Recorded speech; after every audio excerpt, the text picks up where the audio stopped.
Hello, Stephen. Because you're funny. You're a funny man. Yeah, good. We've got a guest here today. We've got Bogdan. Is that our guest? Yeah, a guest, and we might have someone else as well. Look who we have. Hey, we've been chasing. Not that's the wrong term. We've been trying to get this lady on for a while. So she's super famous. Who is she? And I don't want no yokes. Like who? She's had it all. She's a cracking lady. Oh, come on. Anyway, we've got someone very special on today. Would you like to introduce yourself? I've got it. I'm introducing myself. Sorry. I'm Bex. I'm Bex Tonks from St. Yokes, and thank you very much for having me today. Not at all. That's very understated. I'm just Bex from St. Yokes, just knocking out a few eggs here and there. Yeah. Cracking job. No. How do you like egg jokes? The world would be very dull without them. So, yeah, good. I'm glad you said that. He said that Bex. He said to me earlier on, you might have to take the lead because Bex, even though Pricey could talk his way into anything, he's like, I'll just come out with some really rubbish egg jokes. And I'm like, she's heard it all before. Just leave the jokes at the door. You can't. Yolks at the door. Oh, anyway, right. So yeah, wow. So obviously we've not met before. Now, do your eggs come in those blue cases? Is that you? Yeah, they do. Hey. Sorry, I'm here all day.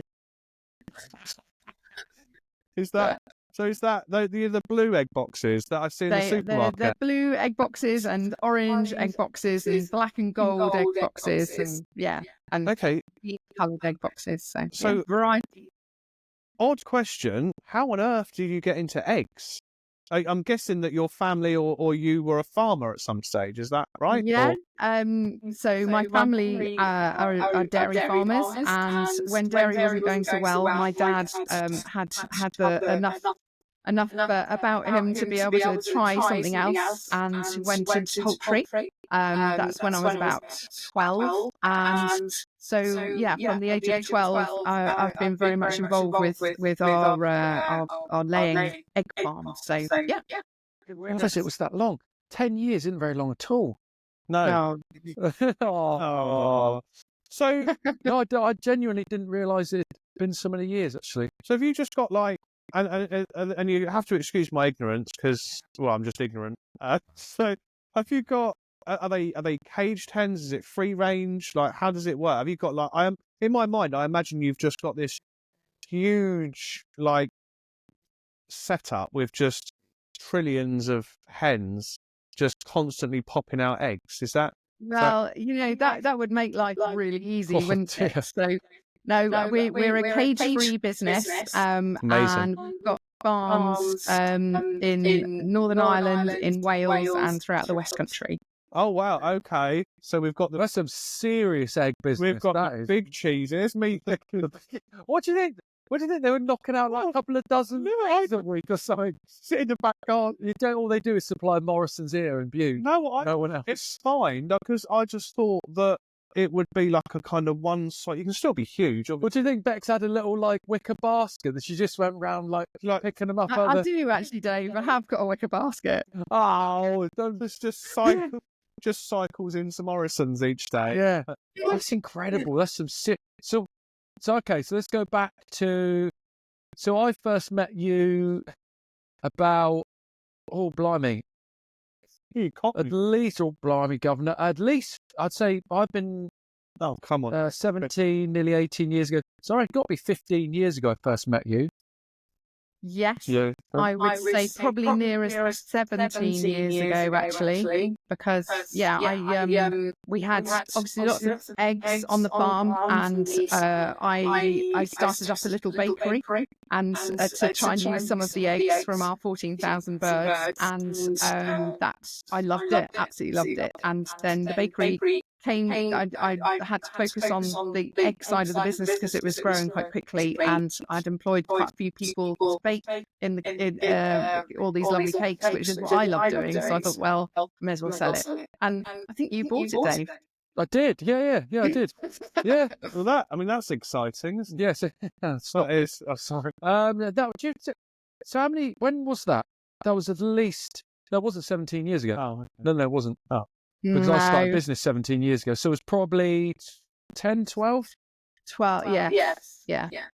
Okay, yeah, basically picked up all the kit, brought it back in, and then carried on. But it was Cake Tin, it was called, was it? It's called the Cake Tin. Yeah. Always loved that. It's a good name. Always loved that. I thought it was a bloody brilliant name for a cake. It's a good Company. a good. And do you know what? To this day, I've still got, and Bex will love this, I've still got all the recipes. And do you know what? A carrot cake recipe is actually going into my...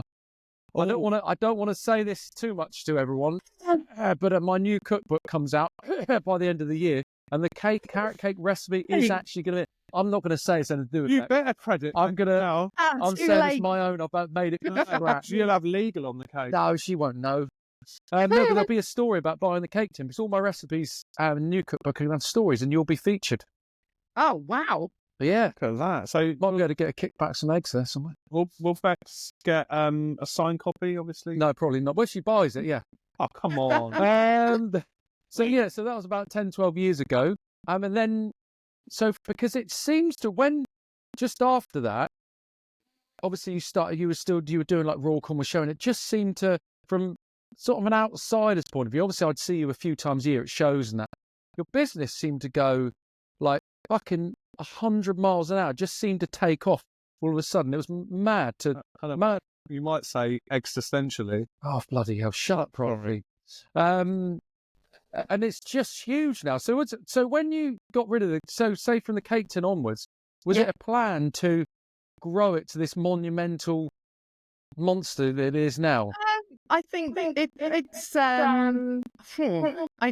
I think it was just opportunity really, and trying to fill a gap in the market, and and we were just lucky with our timing, I think. That's interesting. So when you say fill a gap in the market, and obviously I'm speaking because obviously I'm not in food. Like you guys are kind of in the food kind of business. I just eat it. What would you say kind of makes you stand out in the market then? What gap did you feel, I guess? I think it was based on nutrition. So my dad was always very good at looking at the nutrition for his cows to get the best milk, and he started down that road with chickens to get the best eggs, because you are what you eat, right? Yeah. And so yeah, and that's been our focus even today, and it's super important. Wow. So you can see that on the social media side of things. There is always a huge push with your whoever does your socials and that. There's always a big push on the nutritional side, which is completely different to like any other egg company I've ever seen. It's about, you know what, I eat this egg because of X, Y, and Z. I think eggs are underrated as well, to be honest with you. You can do so much with them, can't you?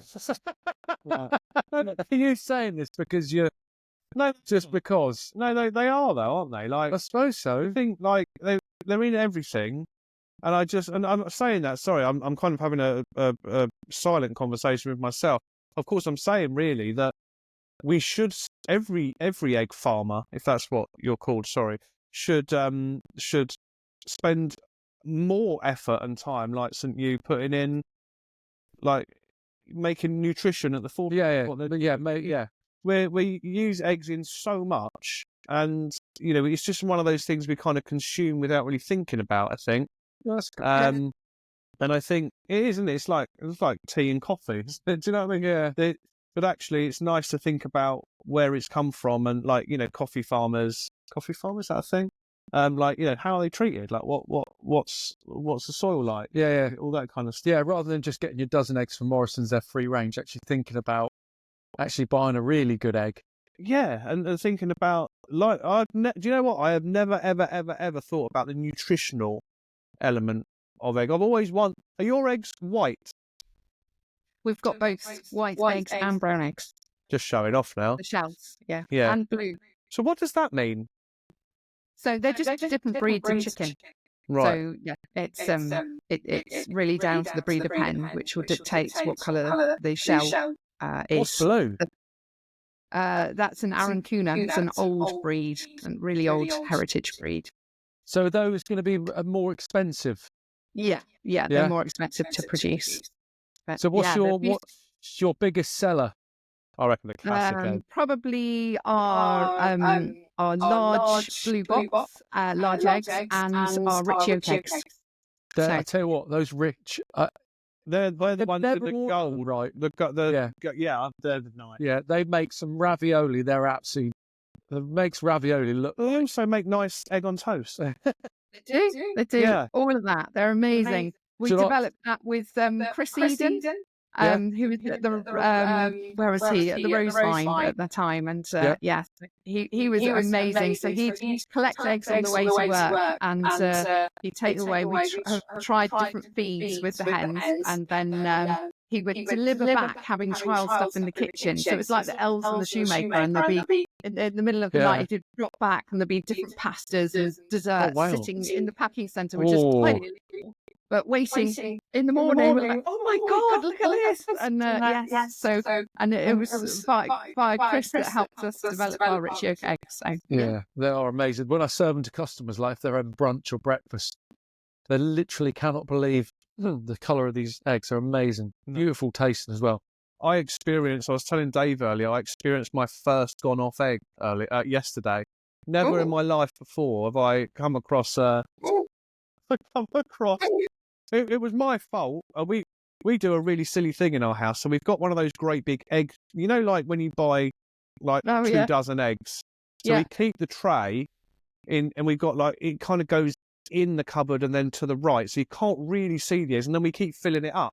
And normally if you want an egg, rotation, young man. If you want an egg, you put your hand in, you pull out an egg, and you got an egg, right? And obviously last night I put my head, and didn't look at it, cracked it. Oh, it was horrendous, absolutely. And then I looked at the shelf. It was October of obviously last year. So what did you and what was it you said to me about that egg? You said, "Oh, surely that'll be all right. You would eat that, wouldn't you?" And I was like, No. You see, you're slightly misquoting me there. What did I say? What did you say? I just thought eggs were best before. Because 3 months, dude.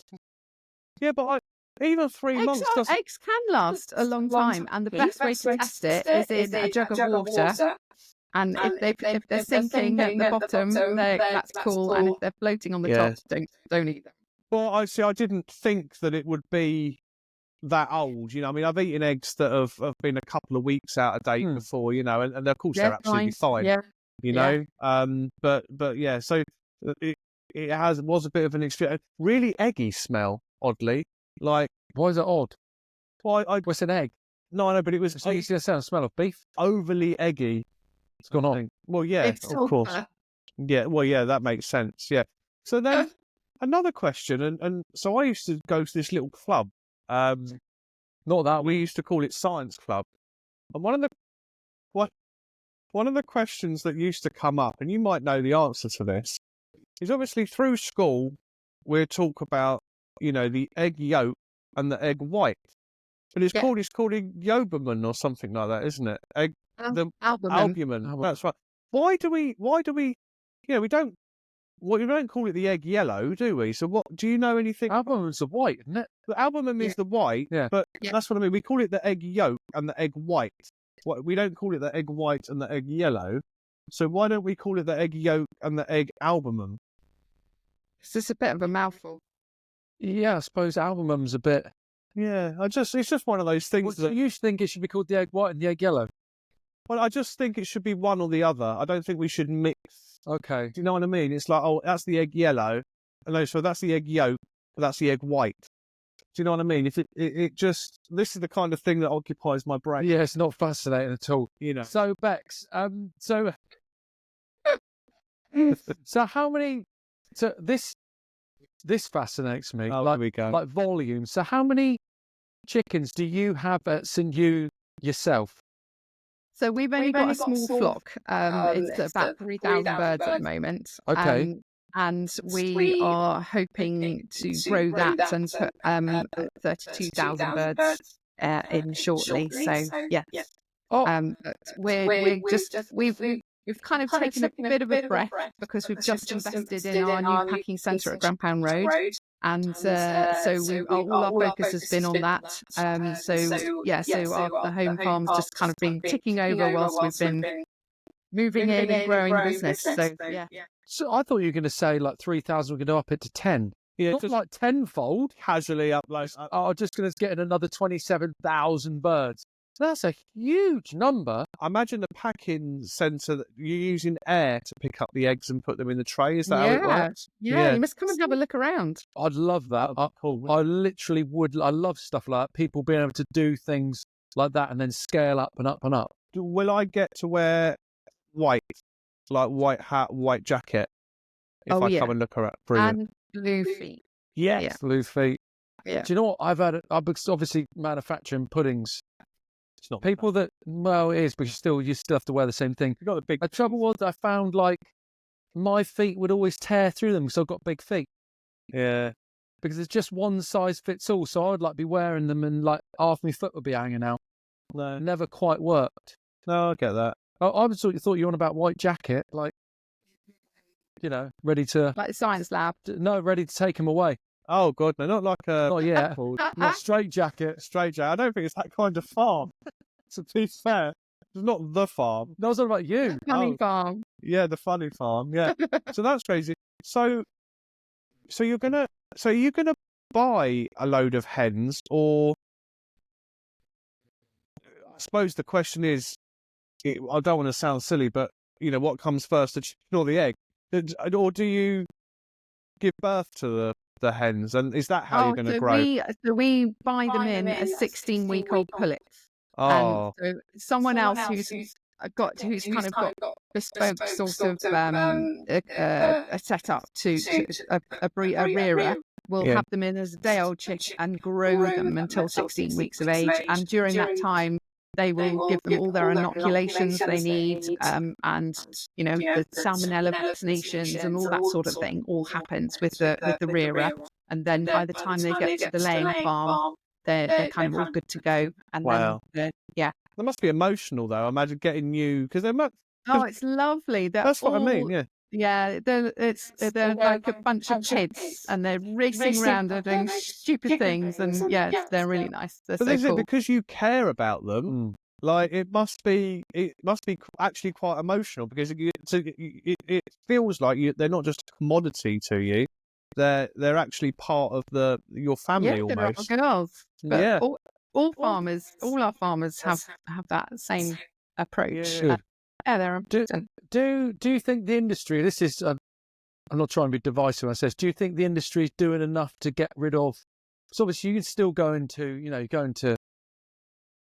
Morrison's. No, I wasn't going to say Morrison's, because not in Morrison's, like the lesser known or maybe the cheaper supermarkets, and you can get eggs and they're caged eggs, and they don't look like they're up to much, as in, they look cheap. They've got the plastic clear tops, tiny as well, and they don't look very good. Do you think the industry's doing enough to? Because obviously there's always going to be people that want cheap as possible, and then people that want a middle of the road and shut up. The people. Sorry, go on. Cheap, and people that want really premium. Do you think there's enough being done to try to get that sort of the battery hens side sort of shut down all totally? Well, I think the battery hens the Duracell girls don't exist anymore. So it's the sector is the enriched cages, so they've got more room to move around. But I think there obviously by the end of 2025, a lot of supermarkets have made their commitment to go cage free. So have they? Yes, and many of them have done that already. So there's only a few that haven't transitioned to fully free range now. But I think there will always be a market for cage egg, because, like you said, it's cheaper, and it's cheaper because it's more cost effective to produce. And that egg is generally used in the kind of manufacturing markets for liquid egg and for powdering and making products with. So, and to be honest, I think it's quite reassuring that we've got an entry-level egg being produced to British high standards. Again, around the salmonella testing and the red line code and welfare. Being produced in the UK, because there is a worry that if it's not, then it could be coming in from abroad, and the welfare and the health and safety is very different in other parts of the world. So, yeah. Because I didn't realise that. Obviously, again, you see the red line and everything like that, and I'm one of these guys that I see something like that, and I want to find out more about it. What does it actually mean? And like you get the tractor on the meat and stuff like that. Is it just a stupid thing that people? But yeah. So did we used to have potential salmonella in our eggs, and then we've obviously the industry's kind of stamped it all out. There was back in the 80s, the lovely Edwina Curry. Basically, we'd had a few. There was a few salmonella cases in Spain and one or two in the UK. But the way she put it basically pointed the finger that the whole of the sector had salmonella, which was not the case. But what came out of it was an assurance scheme called the British Red Lion. And that farmers are part of that accreditation and audit process, and they have to have stringent passports for each of flock and salmonella for processing, for testing to make sure that the eggs are safe to eat. And now the Food Standards Authority have actually passed British Lion eggs are safe to eat as runny eggs now, which is for pregnant women as well. So the risk now is really low, and that's why I think the trust in UK produce and all the assurance schemes and audit processes that go on behind the scenes are so important. So eat British produce. Absolutely. I didn't know that about the yolks. No, nor did I. I didn't know. Yeah. I just assumed it was fine, but yeah, I didn't think about that. No, it never was. Eggy soldiers, eggy bread. I mean, what's your favourite way to have an egg? Yeah. Bex? Scrambled egg and clotted cream. Oh. Whoa. That is off there. So talk us through that. Little twist of black pepper. Clotted cream at the end. You just sort of mix it through. Yes. Yeah. Oh my goodness, what does that taste like? Gorgeous. Joe, I'm gonna have to do that as one of my cooking videos. Just gonna have a recipe book full of Bex's recipes. Yeah, don't worry, you can pop that in the recipe book as well. Don't worry, Dave. So what, you make it normally, and so until you've pretty much got the final product, and then you go through, fold through clotted cream. It doesn't separate. The cream doesn't separate too much. Oh, I always finish with butter. Oh, I started with butter. Oh yeah, I always started with, but finish it at the end. It's always essential in anything, obviously. Yeah. Butter is flavour. Do you put milk in your scrambled egg? No, unless I need to drag it out. Maybe there's two of us, like me and Phoebe and the girlfriend. Maybe we haven't got enough eggs, so I'm like, a little bit of milk. Make it go further. Yeah, I love making scrambled eggs, to be fair. You always overcook them. What were you going to swear? Yeah, well, we got ladies here. Well, I know, so that's why I didn't. No, you don't. No, you've never cooked me scrambled eggs. No. Because you're no good at it. Oh, rubbish. I make the best scrambled eggs. Especially, I put clotted cream in mine. Oh, do you? You do now. Rodders, actually. Rodders, don't be swearing. Don't be swearing when there's lots of other... We won't... Should we ask Bex what her favourite clotted cream is? Yeah. Let's not. Yeah, what is it? Shall we? Well, we're doing it. Well, I'm a bit spoiled. So when we had our own Jersey cows, it have to be my mum's clotted cream. Oh wow! Do you know there was a lady around here that used to do it, and at Christmas, there's the lady does lots of cakes. You'll see the cakes about Vera. The dogs just got bored of the word clotted cream, and she would make it just in her kitchen. She would just you knew she had it for sale. She wouldn't sell it in shops, but she'd be like, if you want some, you pay like a $5 or whatever as a tenner, and she'd give you a bloody great pot, and it was absolutely flipping amazing, like so creamy, this great big crust on top. But I bet it's amazing with Jersey cows. Yeah. I love the Jersey milk, the gold top. That is nice, but that's only for special occasions, isn't it? Yeah, you can't be drinking too much of that. I definitely can't. No, you could. Not your movement. Yeah. I wonder why they didn't do a red chicken. A red chicken? Yeah, rather than a red lion. Yeah, that's true. I don't know. I actually don't know. What were you going with? That's a good point. It's odd, isn't it? I suppose. Do you know? I reckon because coming from marketing, someone would have gone red's normally not a great colour. You know, it's normally danger. We associate it with danger or negative. Let's not put a red chicken on eggs. I mean, yeah. I always wonder. You can imagine a couple of people sat around the room going, lion, no, a giraffe. You know, it's just odd. I suppose, but the lion is kind of ruled as yeah, it's protective. Yeah, it's very quite British, isn't it? yes. You know, no, I get that. So obviously you've been flipping busy. I mean, you obviously flipping busy. That was even a joke. I didn't mean it. Yeah. You've obviously taken over from your father. Yeah. You know, you've had a business. You've grown it. Have you got a family? I do. I've got three amazing children, and yeah, we've I've got my youngest is 9 years old, who behaves like an 18-year-old, and two older boys at 24 and 28. So, Oh wow! Yeah. Okay, blimey. So, and I'm guessing they, you know, they're all part of, you know, are they part of the business? Do they want to be in it, or you know, how does that kind of dynamic work? Well, my eldest son has just set up his own business, Barking and Mad, and so he's quite occupied with that. Same doggy related, I guess. Dog related. Yeah. And my middle son Charles has just joined the business in November, so as our senior agricultural manager. So yeah, Wow. it's I must admit it's quite strange working with you, Giles. So yeah, I'm sure he's learning to work with his mother as well, which I probably drive him mad. But yeah. And how does it all work as far as, because I know my kids. I mean, my kids are quite. You know, I mean, I love them to bits. You know, they're our kids. You know, but are they? Because obviously you're being an owner of a business. You know, I know that it's stressful at times. It's, you know, I mean, you've had avian flu and everything like that going around, which we haven't spoken about yet, but probably has caused you a nightmare and things like that as well. But you know, do they all kind of come together and support you? You know, and because again, you know, just I imagine you're kind of just super busy all the time. Yeah, I mean, Charles is very good. He helps out at home and sometimes does school runs and some of the cooking, which is very nice. But yeah, we generally live in a state of chaos, which that's the best way, though, isn't it? You get used to, don't you? Yeah, no, that is the best way.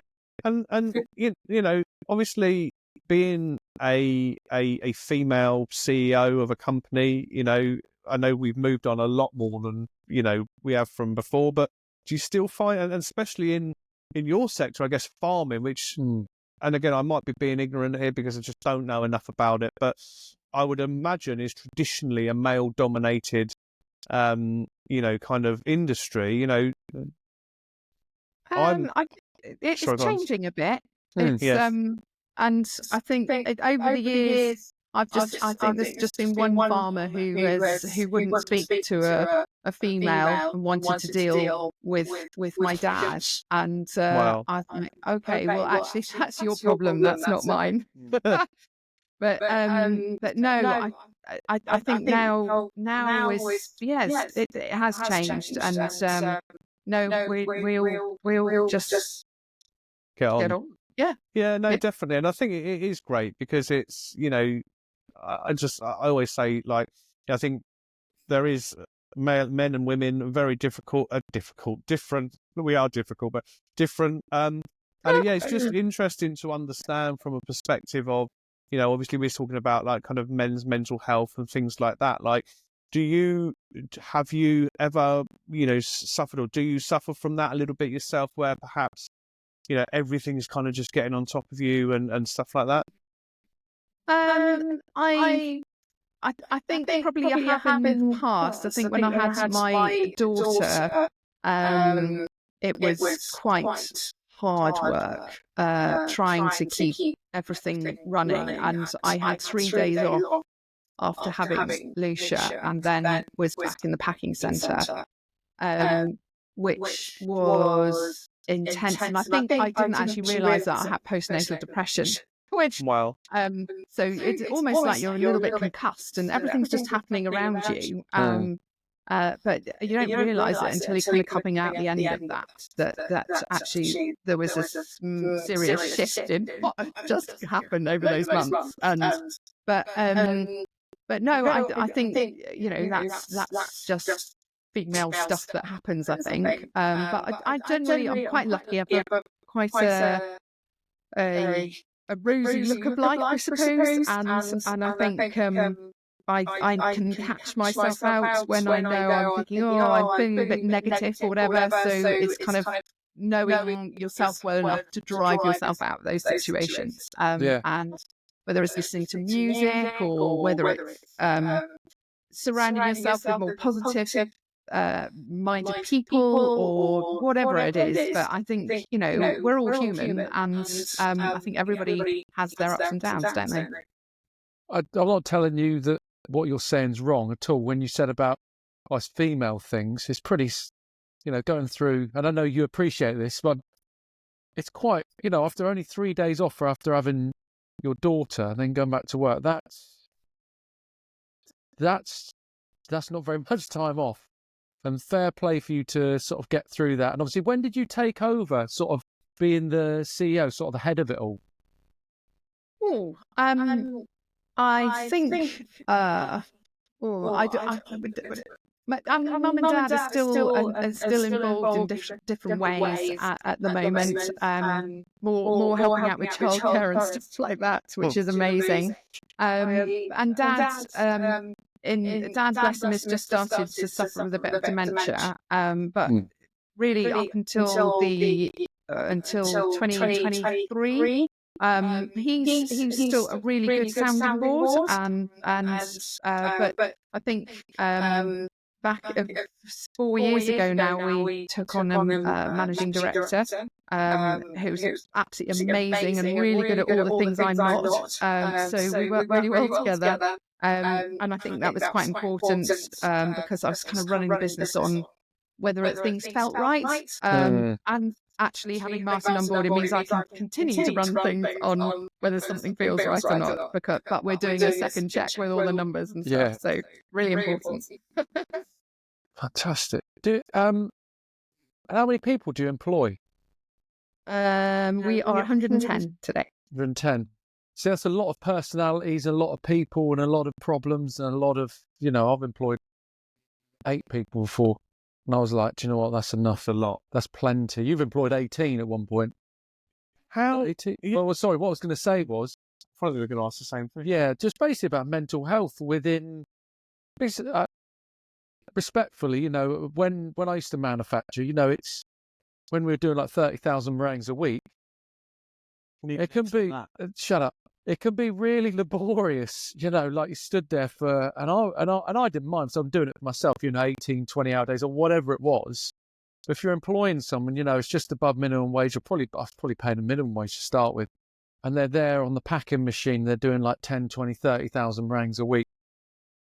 It's not great for the mind or the soul. And obviously, you're a manufacturer, with eggs, and I appreciate there's machinery and all that. But it must be, do you get a lot of, is there sort of ways that people can come to you if they've got problems with mental health? Obviously, we've spoken to quite a few people and they've said since COVID, things have really, really changed for them within business.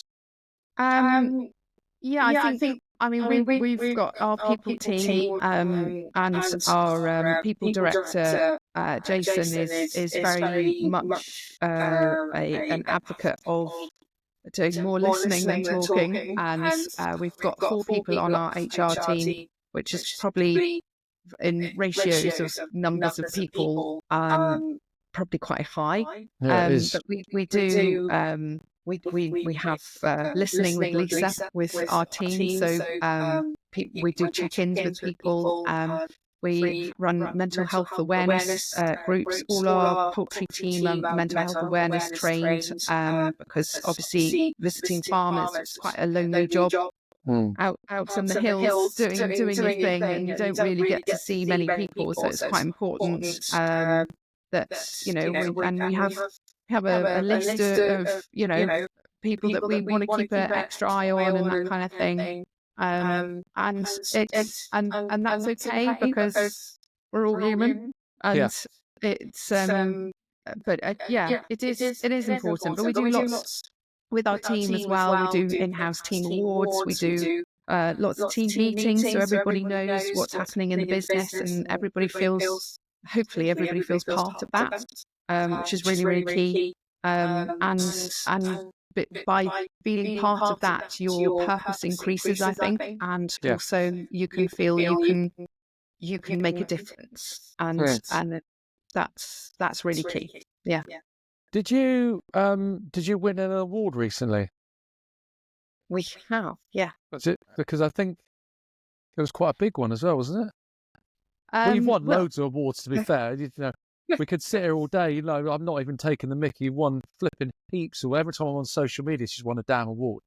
Seriously, it's continuous. No, go on. So what was it? Yeah, well, we've won, which is quite amazing. We weren't expecting to get anywhere close. It's the Lloyds Bank Family Business Award. Oh, wow. For the UK, and that was up against loads of different businesses that sell paint and food and cars and tech, and so it's like, geez, that's amazing. So yes, that was a pretty massive one for this year. Amazing. What did they highlight the most? I guess did they give you a kind of explanation for it? You know, what did they see in you? Well, I got interviewed and I waffled for about half an hour and answered their questions, and that was brilliant. I didn't know, so I have no idea. And obviously, we had to. They asked us to submit some information about, you know, how we've grown and what we do, and and you know, things maybe. Things we talked about our induction process, and you know, our day to day in the packing centre, really. So. Yeah. It's beautiful to hear, like, you know, that you've got these processes in place for staff and everything like that, because I do think, like, a lot of employers, and it's not just employers, but it's also mindset. You know, I mean, we know people, and I'm sure you guys do, you know, that, you know, you'd mention mental health and they'd be like, oh, just get on with it, you know, just, you know, suck it up, get on with it. So it's really nice that you've got those kind of processes and people, and because actually, from what I can see, your business is actually all about caring. You know, you're caring for your hens. You know, you're caring for your people, and clearly that's part of your story, isn't it? That's. Yeah, I mean, I think we're very much a values-driven business. We've only got 4 values, just to keep it simple. But we're quite bold. We're very transparent. We're very positive, and we nurture, and those are the 4 values that we make decisions by. And everybody's kind of, you know, when people have got the autonomy to get on and do what they need to do for their job, and I guess it's following those values. They generally get to the right answers. So yeah. Yeah, I imagine you were totally devastated by COVID. I imagine that just caused you an absolute nightmare. We had an amazing team. You know, we're all key workers. We're packing cultural products. So yeah, I didn't even think of that. Yeah, and we were very, very lucky, and it was busy. So And I suppose you've already got a high level of cleanliness and you know, lots of protocols in place already, doing what you're doing. So it wasn't like a massive, you know, change to. It's funny to think back all the different things that we used to have to do. No, I saw Boris a clip a couple of days ago. You know, it was like so everyone, we're making an announcement tonight. Do not leave your homes. And I'm like, I remember watching that. I remember where I was, the feeling. Remember that whole moment. Yeah, it was a weird. Because initially, for like, obviously, I wouldn't employ anybody at that point. For you, whatever you're employing a certain amount of people. That must bring a whole raft of questions. I know you were still allowed to work, but that's an incredibly stressful situation to be in.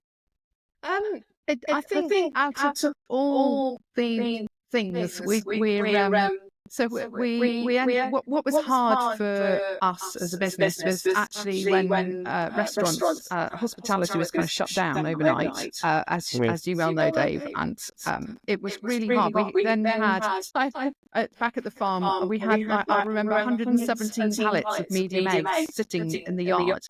I had no shed to put them in. And we're like, well, so we managed to get hold of some lorry containers and stuff, but we set up Shell Out to help out, and we were driving around with our rugby clubs if we could pitch up, and we needed to obviously continually pay the farmers for their eggs, but we'd lost half of our business, and so we set up Shell Out to help out. We basically, every tray of eggs we sold, we gave a carton of 6 to the food banks. And our drivers nobody had anything to do at the weekends. They all volunteered, and we were selling pallets and pallets of eggs all weekend, all COVID up, like COVID egg drive-throughs, and it was great. It was amazing. So that's what I remember from COVID.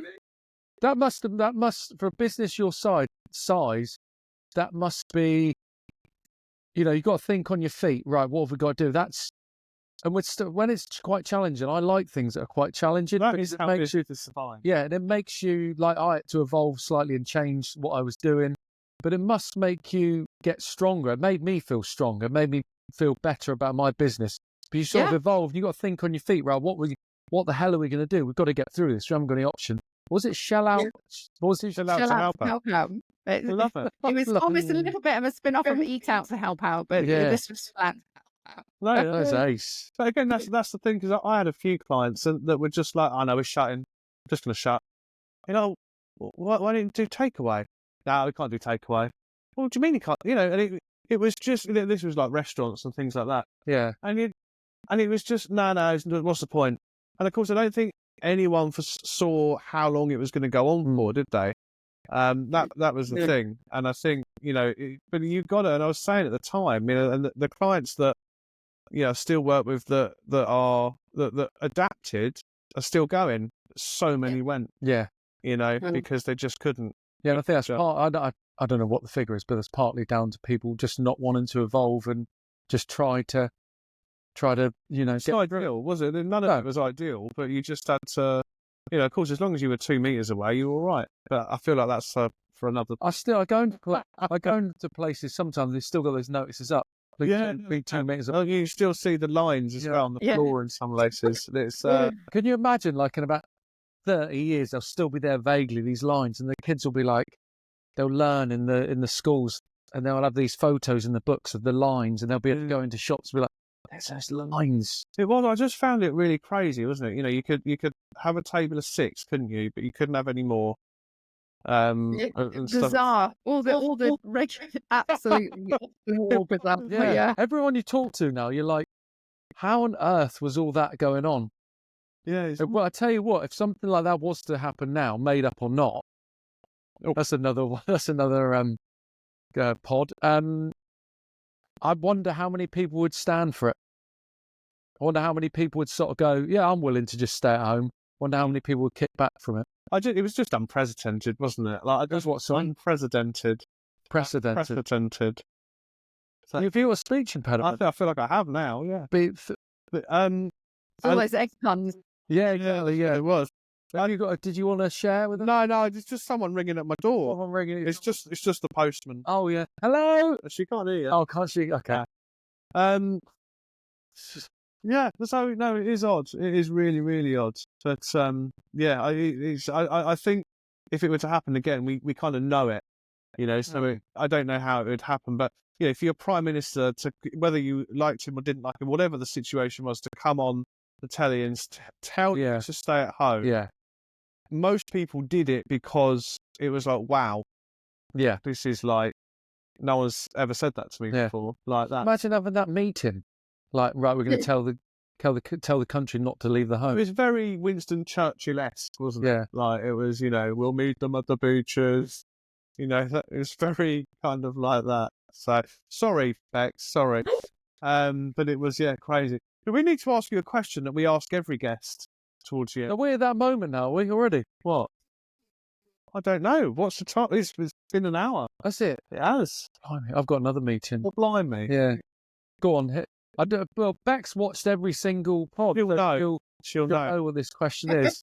What is your... I'm really interested to hear about this, actually, from you, and I'll tell why in a minute. What is your definition of love? My definition of love.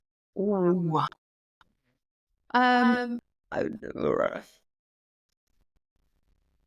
Nurture and You can't just list off your value. no, and to nurture and to listen, I think, as well. But definition of... Yeah, I'm probably a bit crap at that, to be honest.